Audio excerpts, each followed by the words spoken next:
મિત્રો, પ્રકૃતિ રસ ઔષધિ ચેનલમાં આપનું સ્વાગત છે। આજે હું તમને પાકા કેળા ખાવાના કેવા ફાયદા થાય છે એના વિશે જણાવવાનો છું।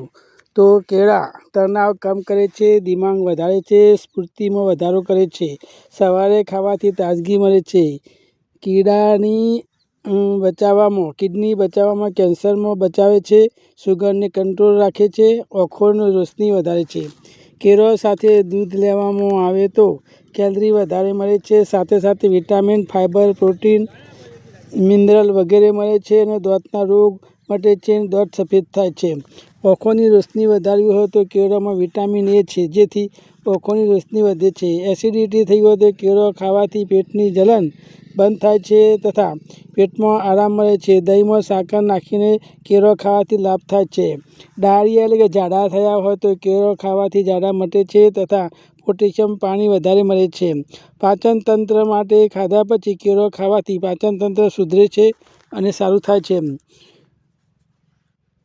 શરીરની કામ કરીએ ત્યારે પછી તરત જ કેળો ખાવામાં આવે તો શરીરને ઉર્જા મળે છે, માટે તે ઉર્જાનો સ્ત્રોત કહી શકાય। ડાયાબિટીસ થઈ હોય તો કેળું ખાવાથી સુગરનું લેવલ રાખે છે, આથી મીઠાઈ ઈચ્છામાં કેળું ખાઈ શકાય છે।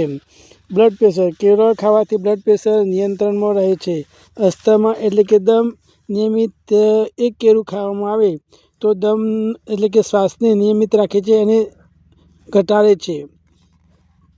કેન્સર થવાની શક્યતા હોય તો નાનપણથી જો કેળું ખાવામાં આવતું હોય તો કેન્સરના કોષોનો નાશ કરે છે અને કેન્સર થતું નથી। વારંવાર પેશાબ આવતો હોય તો કેળો સાથે ઘી મિલાવીને ખાવાથી રોગ મટે છે। દાઝેલા ઉપર કેળાનો મલમ બનાવીને લગાવવામાં આવે તો આરામ થાય છે અને બળતરા મળતી નથી। પેટની ખરાબીમાં કેળો ખાવાથી પેટની ખરાબી મટે છે।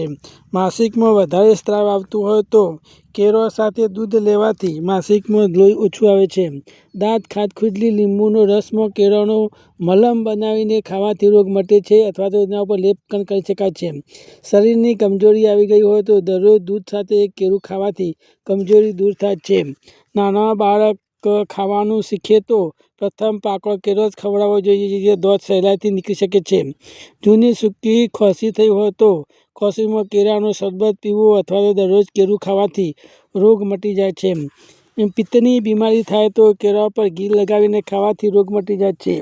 છાતીમાં દર્દ થતું હોય તો કેળો સાથે મધ ચાટવાથી રોગ મટી જાય છે। મોઢામાં ચોદો પડ્યો હોય તો દરરોજ કેળું ખાવાથી ચોદો મટી જાય છે। ખૂનની કમી હોય તો દરરોજ 3 કેળા ખાવાથી અને ઉપર ઇલાયચીવાળું દૂધ પીવાથી ખૂન વધે છે। બાળકોને ઝાડા થયા હોય તો સાકર સાથે કેળો ખવડાવવાથી ઝાડા મટી જાય છે। કોલેસ્ટ્રોલ ઓછું કરવું હોય તો દરરોજ એક કેળું ખાવું જોઈએ, જેથી કોલેસ્ટ્રોલ ઘટે છે અને પેટ પણ નાનું થાય છે। એમોનિયા રોગ થયો હોય તો દરરોજ કેળો ખાવાથી રોગ મટે છે અને રક્તકણો વધે છે। ડાયાબિટીસ થયેલો હોય તો કેળાના ઝાડમાંથી નીકળતું પાણી નિયમિત પીવામાં આવે તો ડાયાબિટીસને કંટ્રોલમાં રાખે છે।